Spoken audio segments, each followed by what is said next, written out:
Welcome to the Kolbecast, episode 93. Thank you for joining us. Today, Dr. Carl Hasler and Kolbe students Hannah, Luke, and Teresa join Bonnie and Jordan to discuss Kolbe Academy's new philosophy course and club.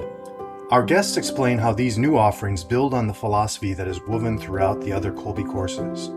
It's clear from the discussion how much the students have enjoyed these new opportunities. We hope that you'll enjoy hearing from them in this week's show. Hi there, I'm Bonnie, liturgical musician, popcorn and podcast fanatic, and Kolbe homeschooling mom to 4 lads and lasses of middle and high school age. And this is Stephen, homeschooling father of 5 and director of development for Kolbe Academy. And I'm Jordan. As a product of homeschooling, I'm proud to teach Greek and Latin for Kolbe online and serve as the Alumni and Public Relations Director.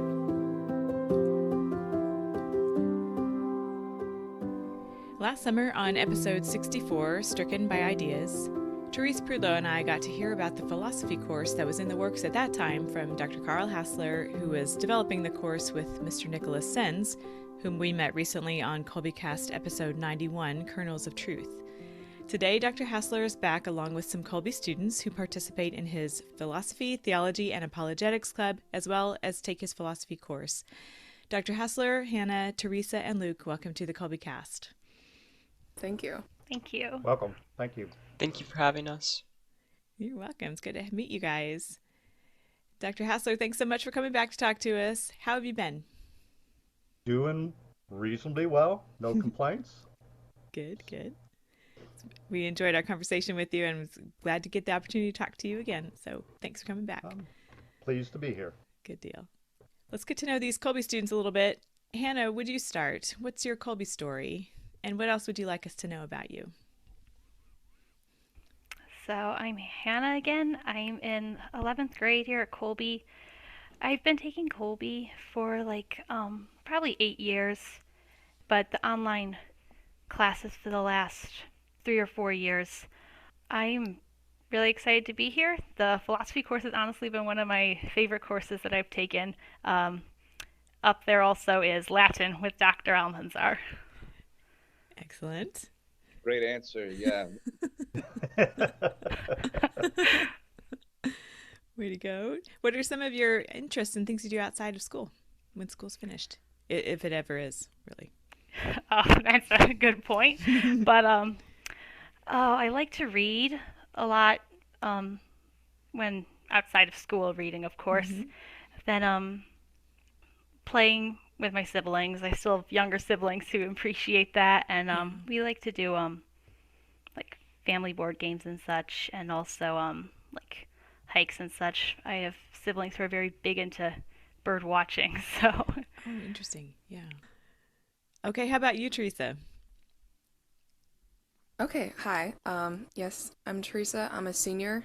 I've been here since 2016, I think. Okay. So I have a bit of experience, I guess. I'm president of the PTA club here. So I'm gonna try to sell you on it throughout this podcast. But I don't know. For interest, philosophy really is an interest for me. Like, it is a hobby. I do like reading philosophy books and, further studying that. So it is really a natural expansion of that interest. And I've had classes with Dr. Hasler for about 2 years now, I think. All right. That's wonderful. Okay, Luke, what about you?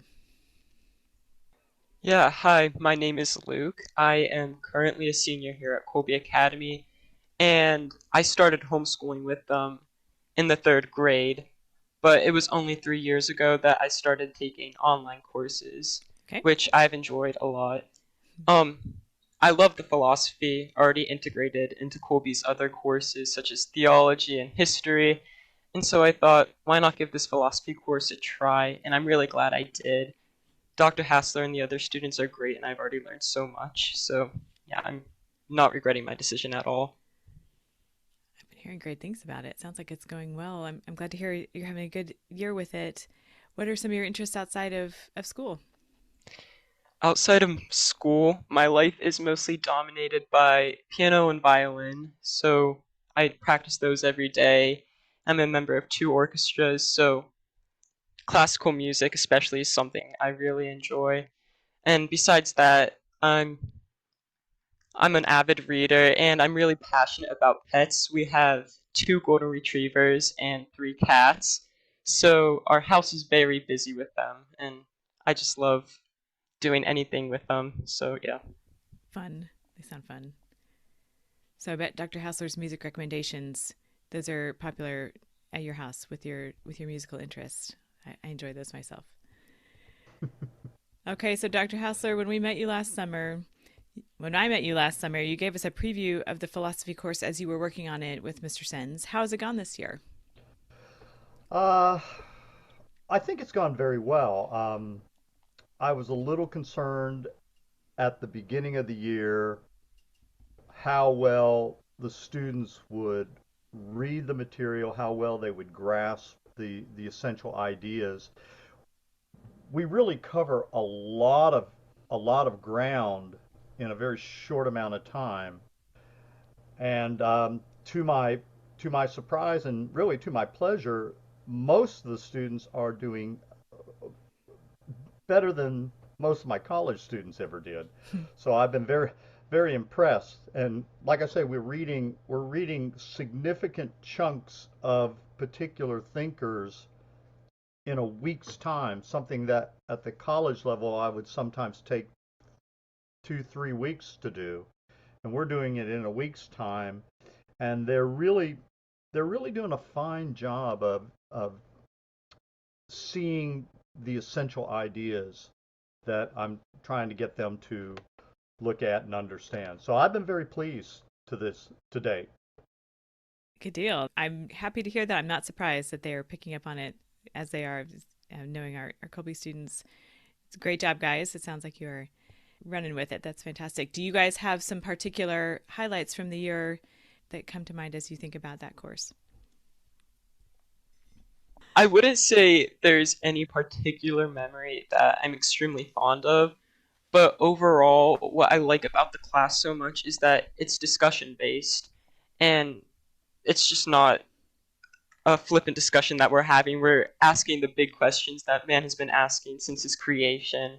So these discussions we have in philosophy class are always thought provoking. They get all of us using our brains, and yeah, I've really enjoyed that part of it. And Dr. Hasler mentioned that we're basically blowing through a lot of big readings.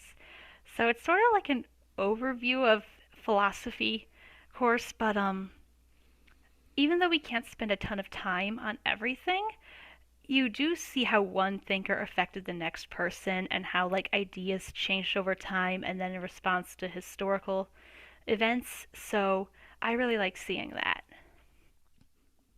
Let's talk about the benefit of taking this dedicated course when philosophy is already woven through the other courses. What do y'all think about that? I think the benefit always is that it makes for better, thoughtful thinkers in the first place, a better understanding of history and culture, a better understanding of where we are now as opposed to where we've come from. All those things I think are enriched by a good, sound understanding of philosophical discourse. That would be my take. This is kind of along what Hannah was saying earlier, but in the non-philosophy classes we have here at Kolbe, a lot of the philosophical writings we read, I won't say they're taken out of context, but you don't get the general overview you don't have the added benefit of reading other philosophers along with the philosophers you're already reading. So in a non-philosophy class, you can only choose which philosophers to read based on how relevant they are to the class. I think, like in theology, you're going to be mainly reading people like St. Thomas Aquinas or St. Anselm, but you probably won't get to read people like John Berkeley or Kant or Nietzsche. And that's one of the reasons why I love Kolbe's philosophy class so much. Another reason is that in Kolbe's philosophy class, you are exposed to anti-Catholic thinkers as well as Catholic thinkers. And I think that's really important because as Catholics, we're called to defend our faith. And what better way to do that than to know and understand the opposing side's viewpoints so that we can adequately refute them? I also think that like taking this course separately, um, you get to see in more depth some of the ideas that are brought up in like theology, literature, or history classes over the years. So like I'm in Theology 11 right now, and we've been reading a lot of Thomas Aquinas. And I've read some of him for philosophy, but it's cool to read him in both subjects and like see how like you can be learning about something in this subject and then it ties over also into philosophy. Yeah, I wanted to ask you, as the president of the club, Teresa, could you explain a little bit of the relationship between the three, so philosophy, apologetics, and theology? Oh wow. Yeah. Well, other than our really cool name, which we all established was pretty funny in the first meeting or so. I think Dr. Hasler said he was tormented by PTA meetings in the past. So now we're coming back and trying to give it a new name.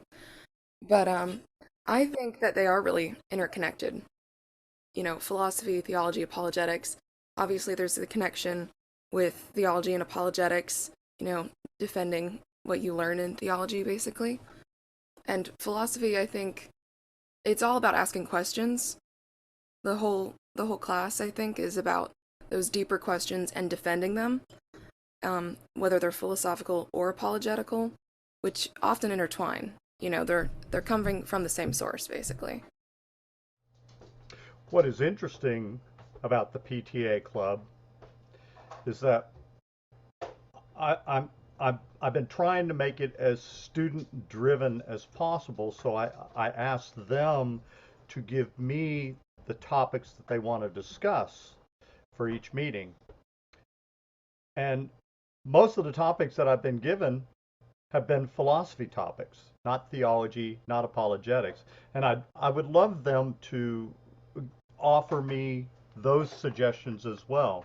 But when we have our discussions, I think theology and apologetics is never far behind the conversation, and that's a good thing too.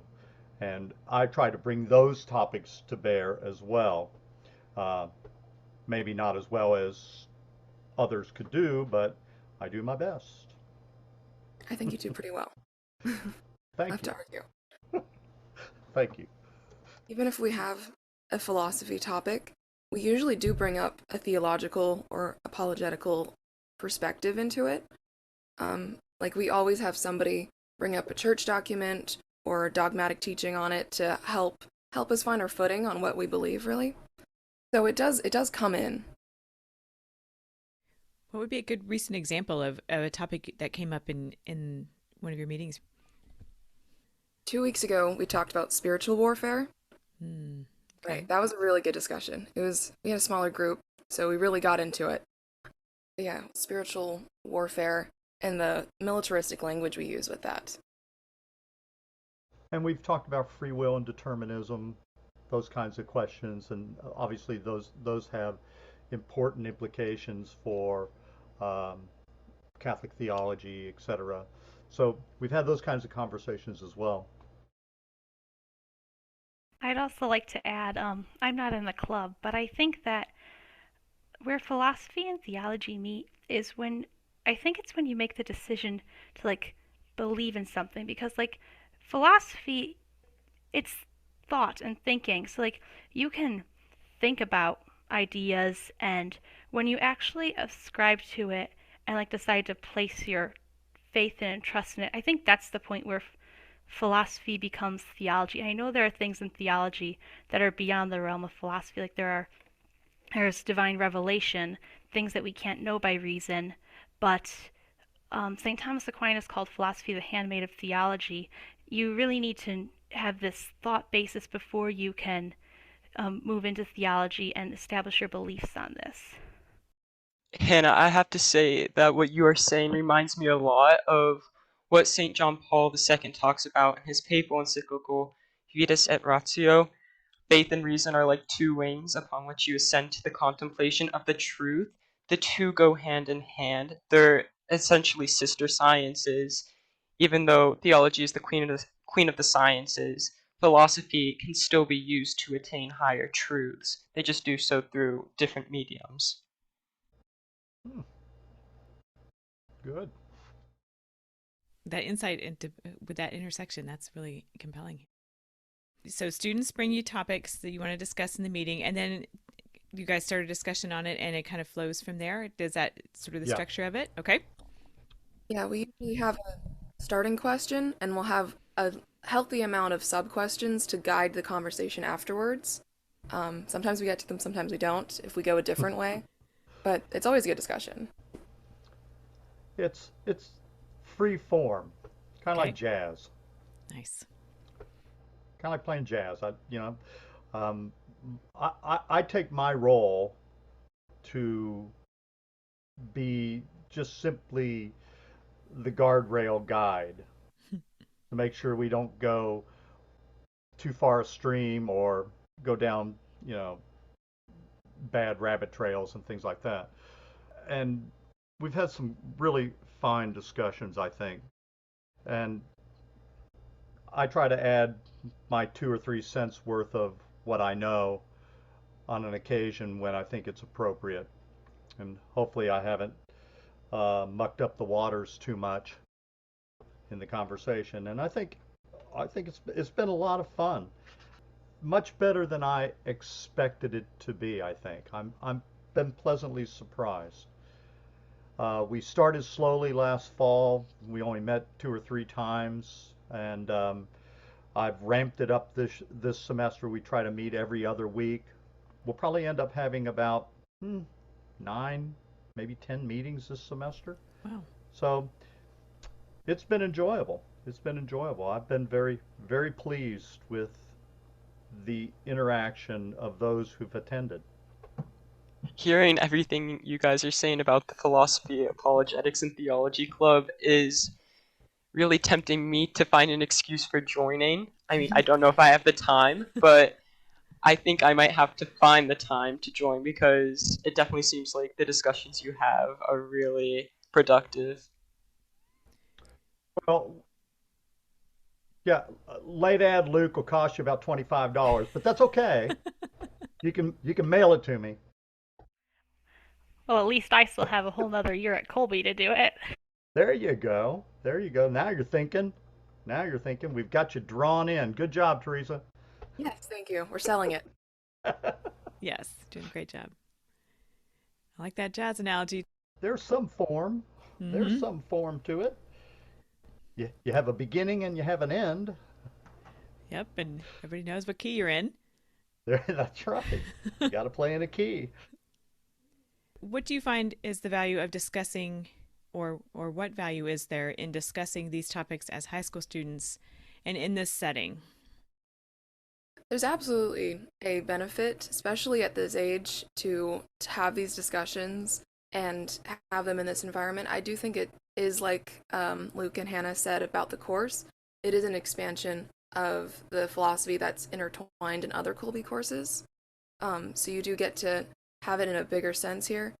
But what I think is the greatest benefit is that you get to talk through and dissect these beliefs and work through them so that you can have these foundational beliefs for yourself and kind of forming a train of logic. You can see it as students go through it, and that's really amazing to watch. And not everybody has to have a philosophy background for this class. So we really do start ground up, and then we start going higher. And I think that it's really important to have that before you go off to college and have that as a foundation for your young adult life. I would add that, now I'm always sort of referencing my experience as having taught at the college level for a long time. I would add that learning to think in a much more structured way, in a much more articulate and clear way, is very beneficial at this level. So much of what I heard oftentimes in my freshman, sophomore classes at the college was um, very poorly formed reasoning. It's funny, after you get out of high school, a lot of these students sort of were much more interested in job skills and getting into the workforce and not in reasoning. And I think that's indicative of the sort of national discourse or lack of articulate discourse that we're experiencing in this country. The poor training that students get even before they get to college in terms of thinking about these kinds of ideas, the ideas that, essentially matter. They may not make you a lot of money, but they really do matter in terms of how one lives a life. So I think the benefit for our Kolbe students, I mean, all through the curriculum, is one, they're reading some philosophy here and there, but also an opportunity to learn how to play with ideas. I've always used the idea that the classroom is like a playground. It's a place to experiment and practice for when you find yourself in an important situation where you have to articulate ideas about something. The classroom is the place to practice. And so that's how I try to encourage students to participate in class, and the club is a perfect forum for that kind of practice. Just my thought. That goes right along with what Chrissy Almanzar was saying on the other episode as well, just having the mentorship. Mm-hmm. I wanted to mention, so earlier you mentioned, Dr. Hasler, about how the students are doing better than many college students do. And I see that all the time in Latin. I mean, Hannah was with me in AP Latin already. I guess you were just a sophomore or something when we did that. So at that point, students become very advanced in some of our courses. And I wonder what encouragement you might offer for them to go on and maybe continue studying philosophy when they're going to enter into a undergraduate level, which they may have already engaged some of the texts, or maybe even gone beyond what they might find even in the Newman Guide schools, that some of them doing the Socratic method, so they'll have practice in talking in class and not just being lectured to. What would you say as far as preparation? What are the course and the club doing for the students? Well, I think the first thing that's happening is just getting exposed to the ideas. I'll harken back to my own experience of sort of um, all of a sudden waking up to this world of ideas when I was, you know, 11, 12, 13, 14 years old, all of a sudden sort of being introduced to these kinds of ideas that I could see even at that age really mattered in terms of how I lived. And I think the thing that Kolbe does so well by integrating these various works into the history courses, into the literature courses, is that they get exposed to ideas that have some real depth and meaning to how they should look at how they live their lives. And so the philosophy class and the club, I think, helps to put a light on those ideas and make them shine a little brighter than they ordinarily would. And not all the students are going to, be interested in taking another philosophy course. That's probably has something to do with me, but they're going to want, some of them are going to want to experience some more. And so my suggestion will be to those students to, yes, take another class, even if it's just, an elective in your degree plan that helps to fulfill a credit. Go ahead and take another class if you find this interesting. I guess my one caveat to that is it's somewhat going to kind of depend on where you're going to go to school. If you're going to end up at a state-run university, you might want to be very careful about taking a course because you never know what you're going to get by way of an instructor. You can always do some checking to see what they're going to read, things like that. So much of those classes are driven by textbooks, which are usually poor at best and written by uh, people who are not members of the faith. So you kind of got to be careful there. But yes, if they get if they get struck by the ideas, if they get stricken, I like to use that idea, get stricken by ideas a little bit, then yeah, keep checking it out. At the very least, you can walk into a library and pull a book off a shelf and go home and read. You can pull Plato's dialogues off the shelf. You can find most libraries Thomas Aquinas's Summa or the Contra Gentiles. You can find the works of philosophy, the great books. You don't have to take a class in order to read these things. All you need is someone you can talk to about ideas. And that shouldn't be too hard to find. So that would be my suggestion. But that's what I'm trying to do in these classes and the club is, let's see these ideas in a brighter light. Let's see that they do matter in terms of how you understand the world you live in and how other people may be understanding that same world. And now you know what you're up against. Especially in the latter part of the philosophy course now, we're reading moderns, and so we're reading a lot of stuff that it's not my favorite stuff, but the stuff that I got drilled on when I was in school, and this is where so many people are coming from.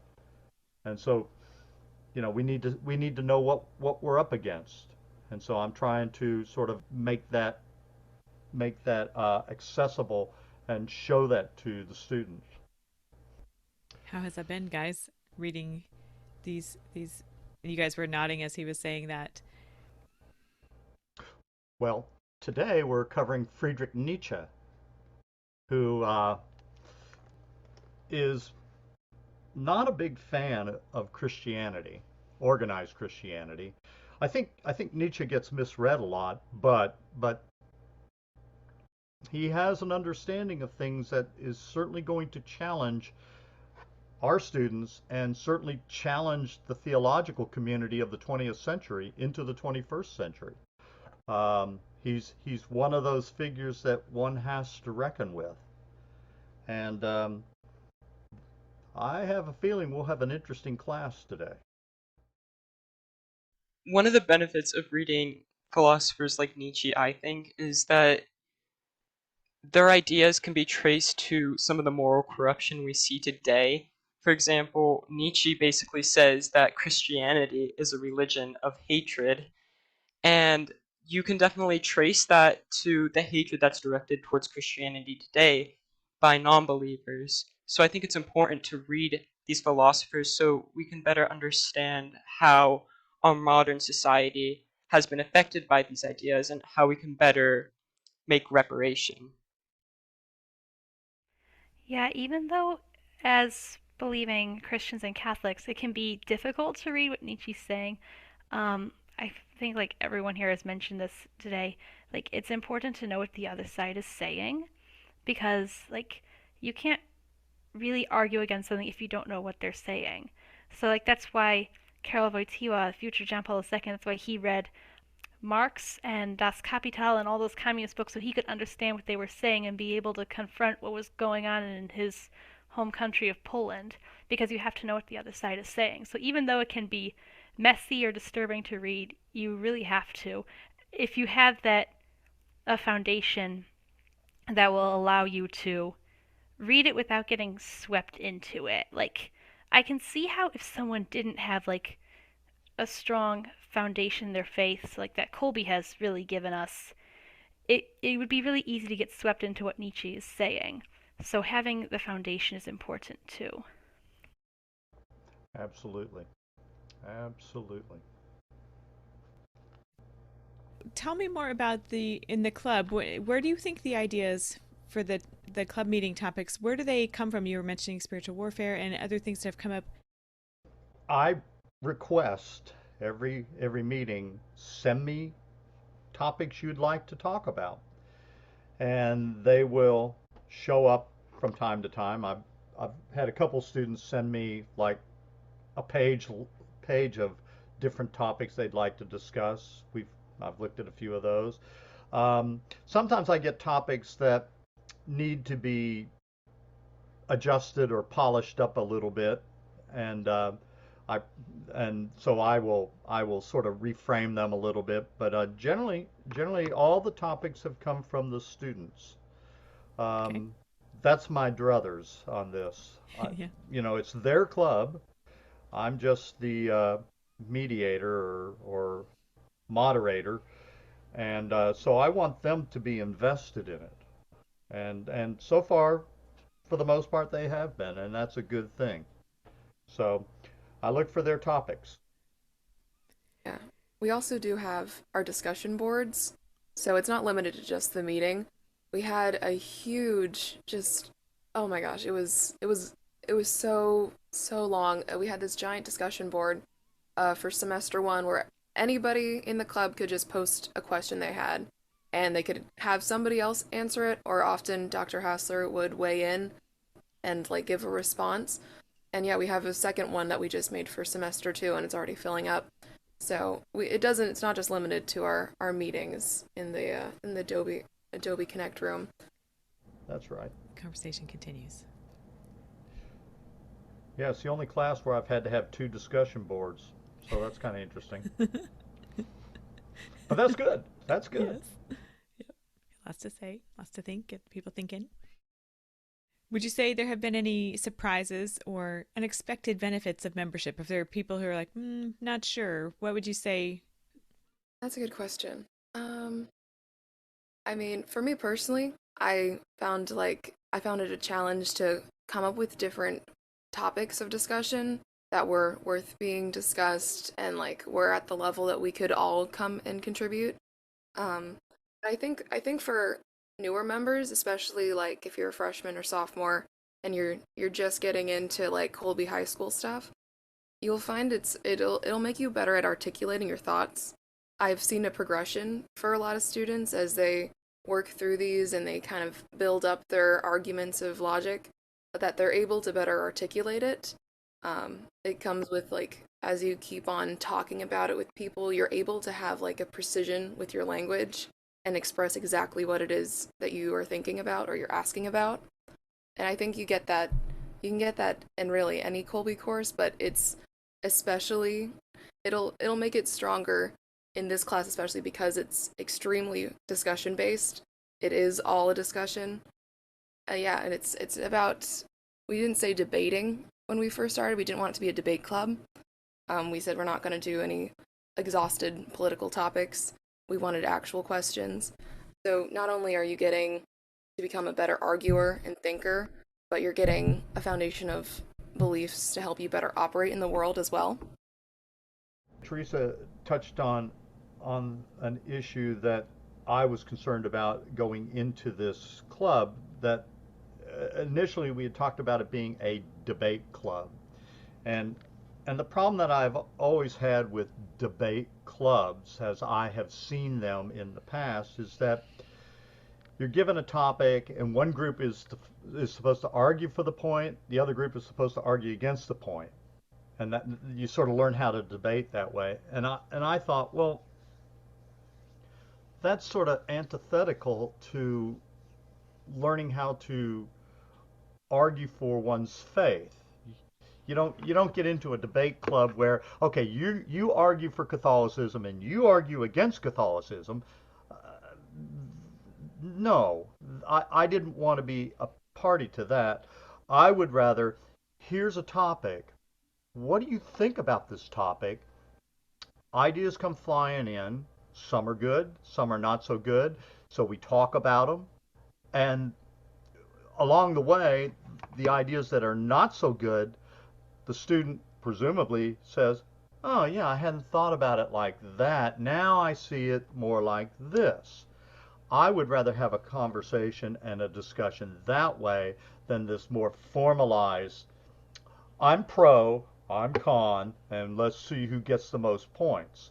I didn't want to do that, and so when we were talking about this last summer, um, I threw out this suggestion, this format, as as something that I thought would be better for our students, and I was pleased that my idea was accepted, and it has worked, I think, reasonably well.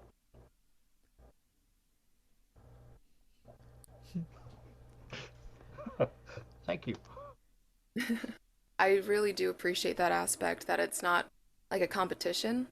I love that moment when someone will be like, "Oh, I hadn't thought about it like that," because it's like you're coming to you're coming closer to truth, and you're not being blocked off by an heuristic sense of like I must dominate this conversation. I must win. My opinion has to be right. So it's less about I'm already right. It's like we're all unified in trying to find what is true. Indeed. I would agree. Thank you. It sounds like an ideal training for engaging in conversation and in charitable conversation with others. Yeah. Yeah, the idea of having a civil conversation Mm-hmm. about ideas that doesn't have to devolve into a screaming match. What a concept. Right. Yes. Quite the novel idea. Okay. Are you planning any changes or updates to the philosophy course for next year, Dr. Hassler? I haven't been told that I am. Uh, Okay.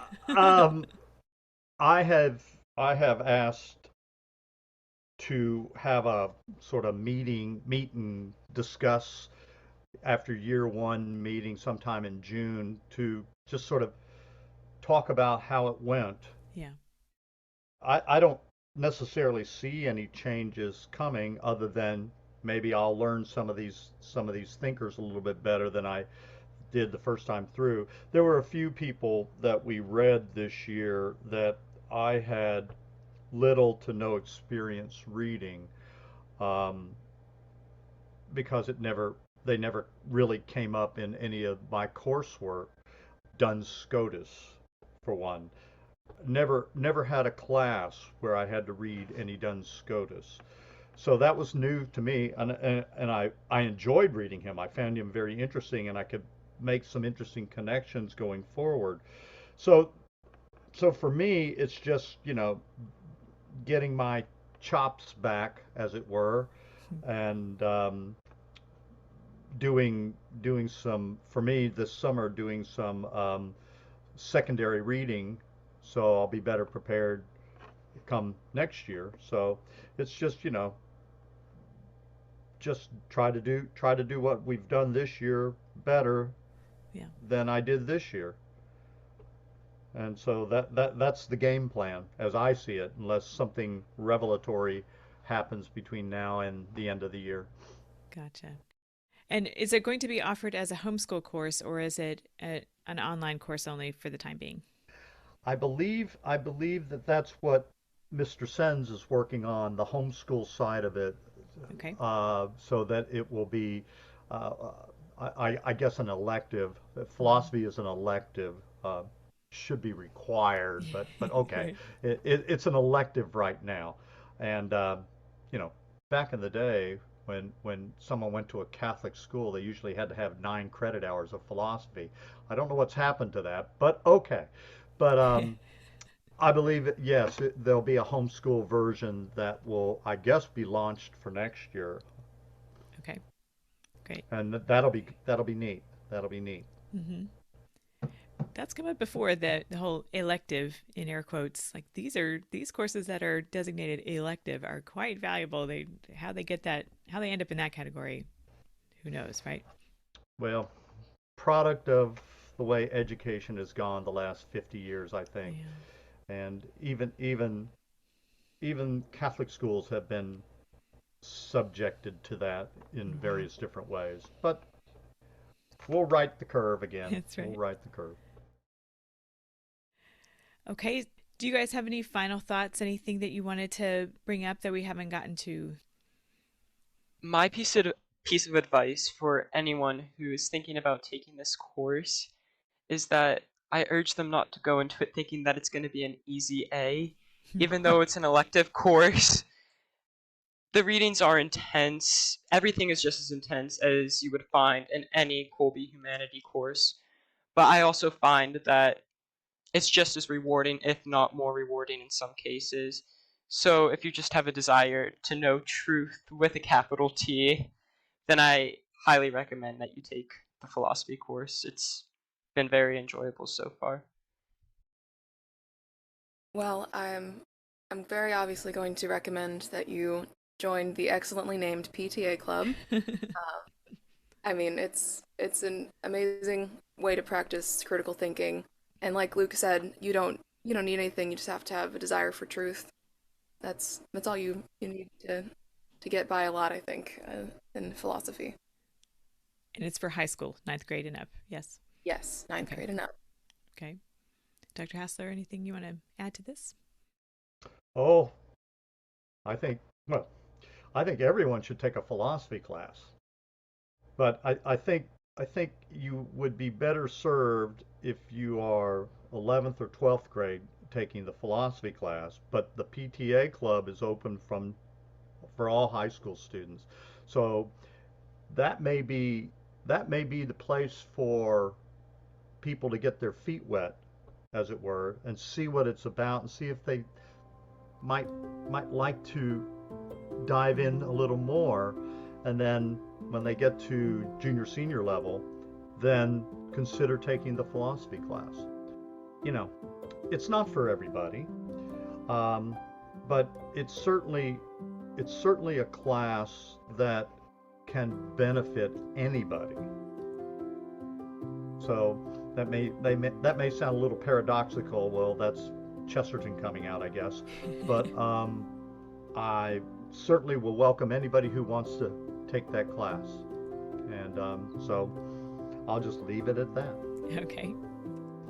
Thank you guys for joining us. It was a fun conversation and sounds like a lot of good opportunities out there for anyone listening. And I hope it was informative. And again, thank you for coming on the show. It was a lot of fun.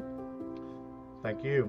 Thank you so much for having us. It was a very enjoyable, fruitful discussion. Thank you.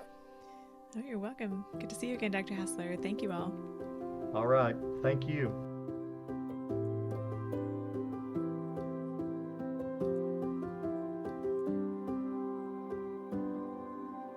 Subscribe to the Kolbecast on your favorite podcast app so that you don't miss an episode.